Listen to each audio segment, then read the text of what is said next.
It started on a Tuesday, the kind of regular gray-skied morning that gave no warning of how life was about to shift. James stood on the sidewalk, coffee in hand, staring up at the red-bricked apartment building he used to dread walking into. Just a year ago, he'd climbed those stairs like a beggar, visiting a woman who wanted freedom, as she liked to call it. Now, keys to the whole damn place sat in his pocket, warm like victory. He hadn't planned on becoming a landlord. That was never the dream. But Ruth had rewritten his dreams for him the day she said she wanted an open relationship. The words were soft, like a breeze, but they tore through him like a blade. She'd said it with a casual smile, barefoot in their living room like she was suggesting a new takeout place. "I just think we should explore," she'd told him. "We're still young. I don't want to die wondering." James didn't scream, didn't beg. He just nodded like a man who knew a ship was sinking and wasn't sure if he wanted to be saved. They didn't fight that night. He just left. Quiet, broken, and very, very determined. Now, a year later, he was back, but not to win her back. That version of James died on that couch.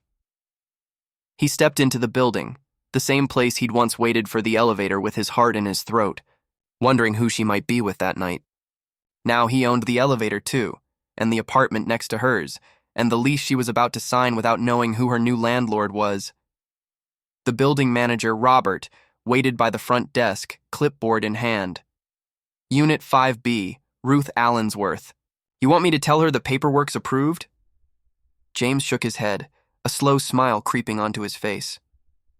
"I'll take it to her myself." He climbed the stairs. Not out of necessity, he could take the elevator, but out of habit. The hallway still smelled like burned toast and cat pee. Some things never changed. He knocked. It took her a moment to open the door. Ruth looked, well, like Ruth. That effortless kind of pretty. Hair tied in a messy bun, oversized t-shirt falling off one shoulder, no makeup. James swallowed the lump in his throat and handed her the lease papers. "Hi," she said slowly, eyes narrowing. "James?" "Hi, Ruth." She glanced down at the envelope. "What's this?" "Lease renewal, you're approved." Her brow furrowed. "You work for the building now?" He stepped back, hands in his coat pockets. "I own it," she blinked. "What?" "I bought the place last month." Ruth stood there frozen, lips parted, papers untouched in her hands. James watched the color drain from her face, the gears turning in her head. He had waited a long time. For this moment, but not for revenge. No, this was something colder, quieter, more final. "Why?" she finally asked. "Because I got tired of being outside the door," he said. "So I bought the whole building." Ruth laughed, a nervous sound. "You're kidding." He didn't smile. "Sign the papers, or don't. Up to you." She stepped out into the hallway, lowering her voice. "You did all this to get back at me?" James leaned in slightly. "No, Ruth. You wanted the door open. I just made sure I could close it when I needed to." For a second, she looked like she might cry. Then her expression hardened. "I'm happy now." "I believe you," he said, though he didn't. Not really. "I just came to make sure the building knows who its owner is." He turned and walked back down the hallway, not waiting to see if she followed, not caring if she did. But inside that apartment, Ruth stood staring at the paper, hands shaking just enough to betray her. In the corner, a half-finished wine glass sat on the coffee table. A second glass, empty, was on the floor near the couch. She closed the door gently, but her thoughts were anything but calm. Ruth sat on her couch, staring at nothing. The lease papers lay on the coffee table, untouched. She hadn't signed them, not yet. Her fingers kept grazing the edge of the glass, turning it slowly, as if that could rewind time. James owning the building didn't make sense. He used to be the quiet one, the safe choice. Steady job, soft eyes, loyal to a fault. The kind of man who held open doors and meant it. But today he looked like someone else. controlled, calculated, and completely unreadable. The knock on her door earlier had made her stomach twist. She thought maybe it was Juana, her upstairs neighbor and part-time confidant. But no, it was James, looking too calm, too sharp. She hated how it rattled her. She'd thought she had the upper hand when she ended things, believed she was being honest, progressive. Open relationships are mature, she'd told herself and anyone who asked. James was too traditional, too closed off. But now she was in an apartment she could barely afford without her ex's help, staring at a lease she could only sign if she swallowed the bitter truth. Her ex owned the roof over her head. She picked up her phone and hovered over his number. Didn't dial. Put it down. Across the city, James sat in a quiet bar with Robert. Dim lights, low music, whiskey untouched in front of him. "You all right?" Robert asked, sipping his beer. "Yeah," James said. "Just thinking. You really bought that whole building because of her?" James looked out the window, where the city blurred behind streaks of rain. "I bought it because I needed to stop chasing people who never intended to stay." Robert let out a low whistle. "Damn. It's not revenge," James added. "It's control. I needed to feel like I had some again." "Still sounds like a hell of a move." James didn't respond. He thought about Ruth, about the way she'd smiled at him when she told him she wanted to explore, as if their years together were some sort of soft trap she'd needed to escape from. He thought about the nights he waited for her to come home, not knowing where she'd been, what hands had been on her. The texts she stopped replying to, the excuses, the distance. And now she was living in a unit owned by him, signing papers with his name on the letterhead. Meanwhile, in apartment 5B, Ruth finally picked up her phone and called Juana. "She what?" Juana sounded like she nearly dropped her wine bottle. "James owns the whole damn building," Ruth said. "He showed up today. Gave me the lease to sign like he's my landlord." Juana was quiet for a second. "Okay, that's cold." He barely looked at me. "You ended it, Ruth. I asked for honesty. I didn't cheat. I wanted space." He left. He left because you basically told him you wanted to sleep with other people while still calling it love. Ruth flinched. "I didn't think he'd just vanish." "Well, you never thought he'd own your apartment either. Guess you underestimated the guy." There was silence between them. "Do you think he still cares?" Ruth asked, voice low. Juana hesitated. "He cared enough to buy the building, but not the way you want him to." Later that night, Ruth walked the halls, barefoot, a cardigan wrapped tightly around her shoulders. She stopped in front of the stairwell, staring down the dim flight. James used to climb. She remembered his knock, the way he used to carry takeout when she forgot to eat. The way he smiled when he looked at her like she was the whole universe. That version of him was gone now. The new James wasn't asking to be let in. He already had the keys. The next morning came with sharp sunlight slicing through the blinds, unforgiving and bright. Ruth hadn't slept. The wine glass was still on the table. Her phone buzzed a few times overnight. Robert, Juana, even a guy named Liam she'd been seeing on and off since James. She didn't respond to any of them. Not after the look on James's face the day before. It wasn't hatred. It wasn't heartbreak. It was worse. It was indifference, and that shook her more than anything. She sat on the edge of the bed and stared at the lease again. There was something brutal about seeing his name on the document. James T. Marsh, owner. Not love of her life, not the man who used to wait outside in the rain just to talk. No, just owner. It felt transactional now. That afternoon, she finally left the apartment to walk to the corner store. Just to breathe. Just to do something. But as she stepped out of the elevator, she nearly ran into Robert. He raised a brow. "So are you going to sign it?" Ruth looked away. "I'm thinking." "You don't have a lot of time, Ruth. James is fair, but he's not playing games. If you're not staying, there are at least 6 people who want that unit." She stiffened. "Did he say that?" "He didn't need to. It's business now. She didn't like the sound of that. Business. When did James become this? Strategic. Cold. Quiet power in a nice jacket. Has he changed? She asked. Robert paused. Yeah. But not like you think. He's not angry. He's focused. That's scarier. Back in her apartment, Ruth stared at her reflection in the mirror. She didn't recognize herself either. A year ago, she was the one in control, dating freely, experimenting with what love could look like outside the box.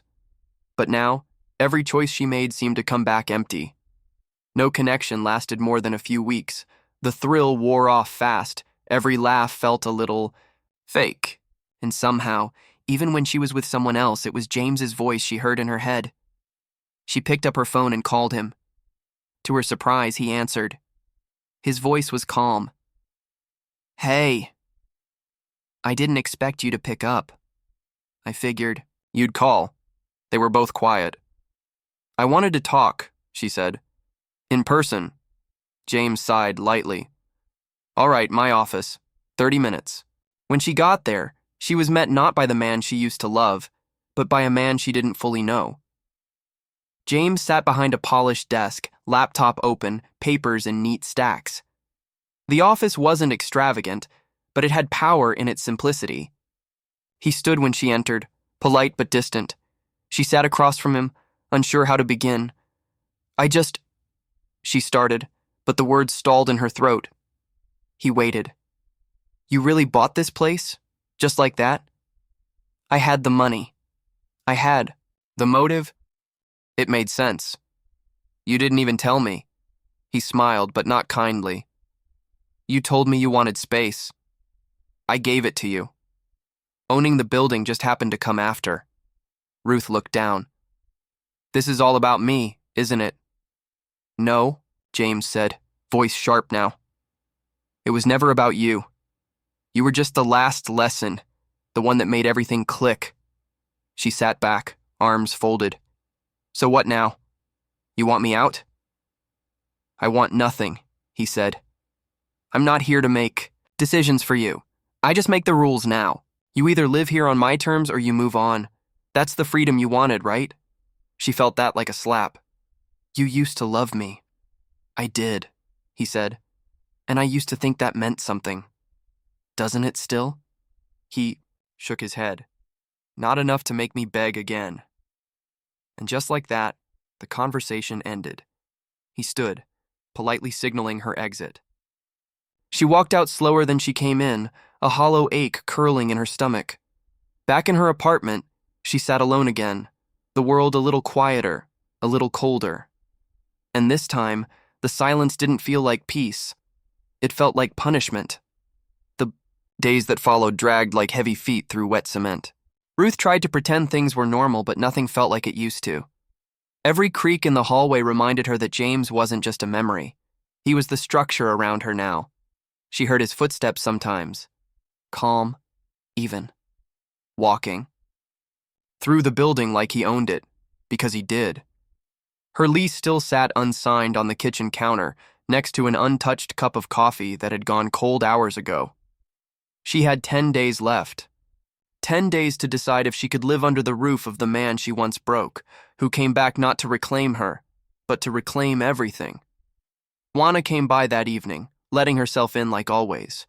She tossed her coat on the couch and flopped. Down beside Ruth, her presence a welcome burst of energy in the thick fog of Ruth's thoughts. You look like you've been living off sadness and stale air, Juana said, sniffing the air dramatically. Girl, open a window, light a candle, set something on fire, anything. Ruth chuckled, just barely. I talked to him. Juana froze mid-eye roll. James? Yeah, in his office. He's different. He should be. You didn't just break his heart. You rewired it, Ruth sighed. I didn't mean for this. No one ever does. But come on, you really thought you could suggest an open relationship and he'd just wait around like a loyal pet? I thought we were stronger than that. No, Ruth, Juana said, more gently now. You thought you could keep him while still looking for more. That stung. But it was true. He's cold now. Ruth whispered. He looked at me like I was just another tenant, like I was ordinary. Maybe that's what he needs to do to protect himself. Ruth turned to her. Do you think he hates me? Juana gave it a long pause. No. I think he loved you so hard it hollowed him out. And now he's got nothing left for you. That night, Ruth walked the hallways again. She ended up outside, the unit James had claimed as his personal office apartment hybrid. She stood outside for a long time, unsure why. She didn't knock. She just stood there, feeling like a ghost haunting her own past. Inside, James heard the quiet shuffling on the other side of the door. He knew it was her. She always paced when she was anxious, but he didn't move. He sat at his desk, eyes locked on the glowing screen of his laptop, pretending her presence didn't unbalance the air around him. He thought about everything he'd built in the last year, the business deals, the properties, the quiet revenge of self-evolution. But none of it came easy. He'd spent too many nights doubting himself, swallowing the ache of missing someone who chose temporary pleasures over permanent love. But he was done waiting, done hoping. The silence outside the door finally faded, and he exhaled without realizing he'd been holding his breath. The next morning, Ruth woke with a pit in her stomach. A knock at her door jolted her from bed. She opened it to find an envelope on the floor. No note. Just a copy of the lease, again.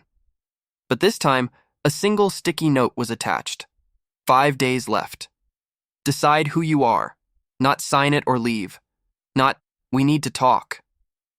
Just that. She sat on the couch staring at the message for what felt like forever. And for the first time, she wondered if this wasn't about James anymore. Maybe it was about her. Maybe he was forcing her to look in the mirror, to decide whether she was someone who always ran when things got hard, or someone who could face what she broke and figure out what was left to save. The next few days passed like a quiet storm. Nothing dramatic, but the tension built in layers. Ruth found herself avoiding her own reflection, as if her eyes might betray a truth she still wasn't ready to say aloud. She couldn't stop thinking about that sticky note. Decide who you are. It wasn't a threat. It wasn't even a challenge. It was worse. It was a mirror, shoved right into her chest. She hadn't seen James again, though she heard him. He moved differently now, like a man with purpose, like someone who didn't waste energy on what couldn't be fixed. That used to be her. One evening, Ruth went up to the rooftop. It was the only place in the building that still felt like hers. She used to sit up there with him, legs dangling over the ledge, talking about the future. They'd dream about cities to visit, how many dogs they'd adopt, what kind of house they'd build one day. Now the silence of the rooftop was heavy. The city lights blinked far below, uncaring. She took a deep breath and spoke out loud, like an idiot, just to see how it felt. I'm sorry, James. The wind didn't answer. Behind her, someone spoke. For what? Her heart jumped. She turned. James was standing at the door to the roof, hands in his pockets, face unreadable. His presence was quiet, but it filled the air like thunder. For breaking you, she said. He looked at her for a long time, eyes scanning her face like he was reading something only he could understand. You didn't break me. You revealed me. There's a difference. Ruth swallowed hard. I didn't mean to. I know you didn't. He stepped closer but stopped with distance still between them. But meaning doesn't undo damage. It just makes it harder to blame someone. She blinked fast. I miss you. James let out a breath that might have been a laugh. You miss the version of me who stayed no matter how little you gave. That guy's gone. That's not fair.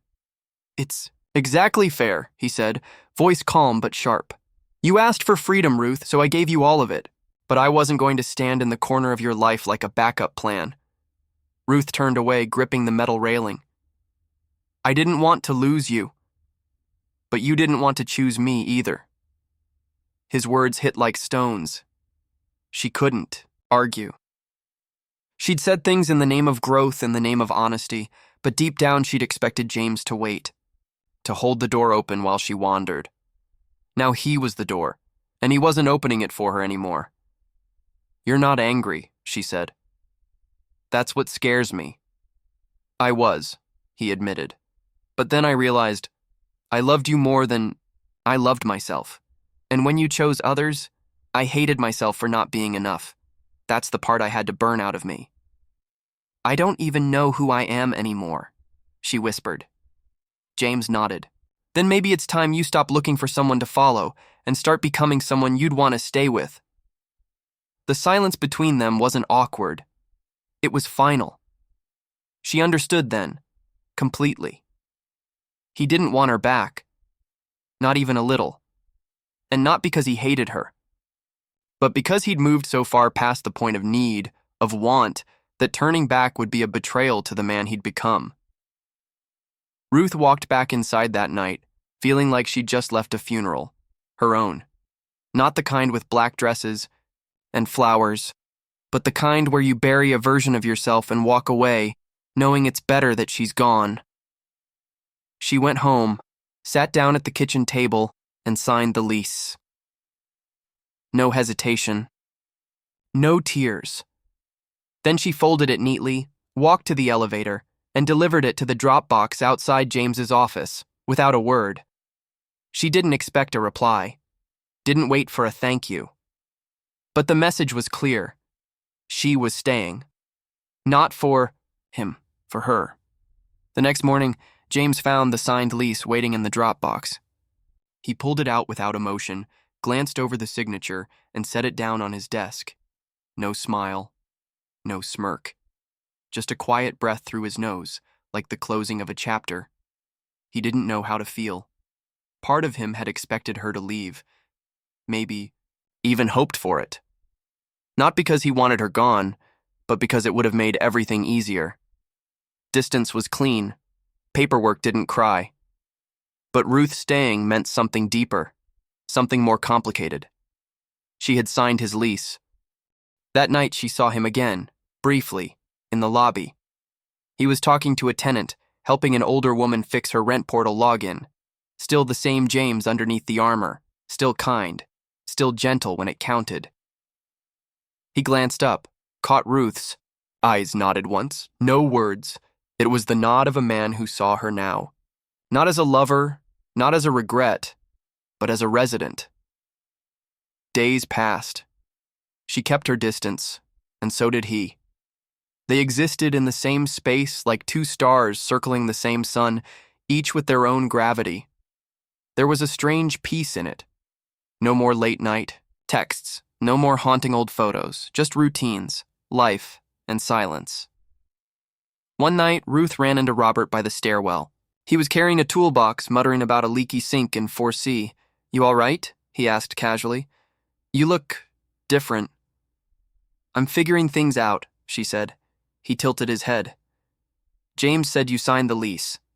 "I did," Robert nodded, thoughtful. "That says a lot, you know." "I didn't sign it for him." "I know. That's why it says even more." She gave a weak smile. "He's really not coming back, is he?"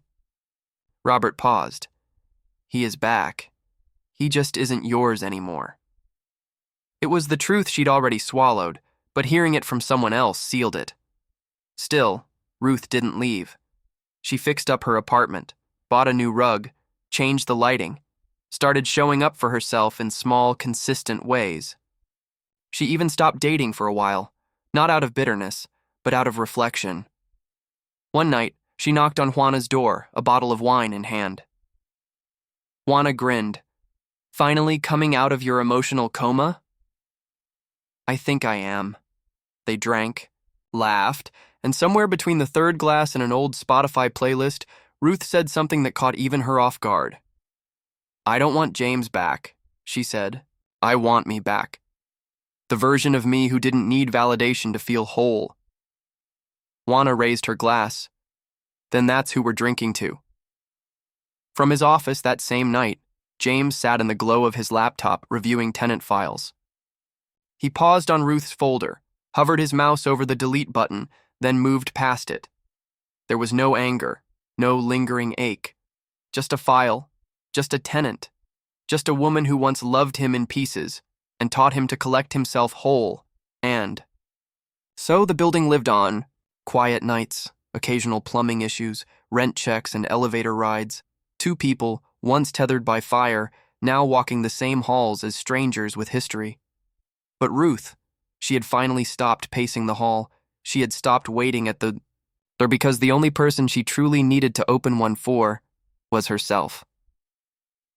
Weeks turned into months, and the rhythm of life settled like dust in corners once haunted by memory. Ruth became a part of the building, not just another tenant, but someone who belonged. She paid on time, she greeted neighbors. She even helped an elderly woman across the hall carry her groceries when no one else offered. She had changed. It wasn't loud or dramatic. It was in the details. The way she made her bed every morning now. The way she looked people in the eye instead of past them. The way she stopped craving distraction and started craving presence, James noticed. Of course he did. He never said anything, but he saw it. In the cleaner energy around her, in the steadier tone of her voice when she passed him in the hall and said hello like she meant it, not like she hoped it would lead to something. There was no expectation in her eyes anymore. No regret either. Regret. Just Ruth. Whole. Growing. One Saturday morning, as James exited his office, he found a small box outside his door. No name, no card, just wrapped in plain brown paper. He brought it in, opened it slowly, cautious out of instinct. Inside was a book. It was the one he'd once told Ruth he could never find, a rare poetry collection he'd loved as a teenager but lost during a move years ago. She must have remembered. The note inside the cover wasn't romantic. It wasn't pleading, just 3 words in her handwriting. For your shelves. He didn't call her, didn't thank her. He simply placed it on his bookshelf between 2 business books and stared at it for a long time. There was peace in that silence, a quiet understanding. Meanwhile, Ruth had started writing again. She filled pages with thoughts that didn't have to become anything. She wasn't trying to brand herself, wasn't trying to impress anyone. It was for her. She journaled about the ways she failed, about the people she hurt, about James. But not in a way that asked for him back, in a way that honored what they were and what they taught each other. Juana noticed. You're different now. I feel different. James? No. Me. There came a night months later when the outgrowing building's power went out just for a few hours. An old transformer blew during a storm, and suddenly, the tenants were left in the dark. People wandered the halls with candles and flashlights, murmuring complaints and bonding over inconvenience. Ruth lit a candle and opened her door. To her surprise, she found James in the hallway, holding a flashlight and checking on residents. She smiled softly. Electricity's gone. Guess even owners don't get immunity. He chuckled. No special treatment in the storm. She stepped out. Want some tea? I've got a gas stove. For the first time in a long time, he hesitated, then nodded. Sure? They sat by candlelight, 2 mugs steaming on the table. No tension, no agenda, just 2 people with a shared past and a very separate present. The silence between them was full, but not of pain, of memory, of growth. Thank you for the book, he said finally. You remembered it, she replied. He nodded. I remember a lot. I do too, she said gently. But I don't cling to it anymore. That hit differently. He smiled, not the broken kind, not the bitter one either, just soft, real. I'm glad you stayed, he said after a while. I'm glad I became someone worth staying for, she replied.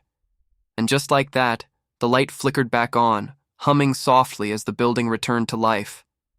They sat for one more moment in that fragile, beautiful in-between. No longer lovers, not quite friends, but 2 people who survived each other. James stood first. Thanks for the tea.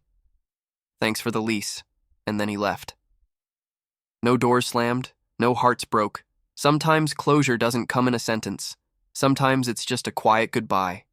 That doesn't need to be said. A full year passed. The building changed hands again, not in ownership but in spirit. The old tenants stayed, new ones came in, and the building became what it was always meant to be, a place where people grew up, moved on, and occasionally came face to face with who they used to be. James had moved his office to a separate location downtown.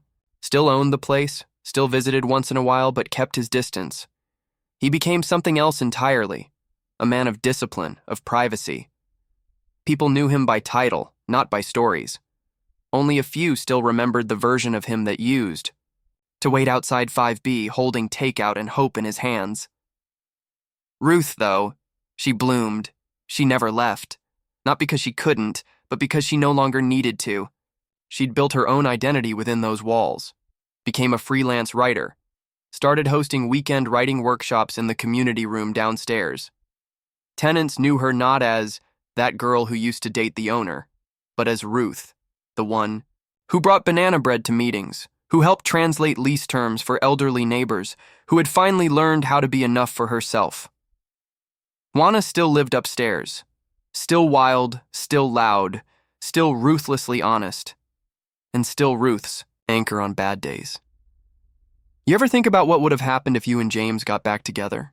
Juana asked one lazy Sunday afternoon as they sat on the stoop, sipping iced coffee. Ruth looked out at the quiet street. Sometimes, but I think the version of me that wanted him back doesn't exist anymore. Regrets? None. I loved him. He loved me. We just stopped being what the other needed. Juana nodded. Growth hurts, Ruth smiled. So does staying the same. And just like that, the conversation drifted into other things. Grocery sales, book releases, whether or not the new guy in 2A was secretly a cult leader. The kind of chatter that meant life had moved on. But one afternoon, nearly 2 years since, everything fell apart. Ruth got a letter. No return address. Just her name on the envelope. Inside was a photo. It was a snapshot of the rooftop, their rooftop, taken at dusk. The sun was low, bleeding soft orange across the edge of the sky. There were no people in the frame. Just light, shadows, and the ghost of a shared memory on the back, one line written in James's unmistakable hand. Thank you for not closing the door. Even when I had to. Ruth stared at it for a long time. Her throat tightened, but not in sadness. In peace. She didn't frame the photo, didn't put it on her wall. She slipped it into a drawer with other pieces of her life that mattered once, but didn't need to be seen every day.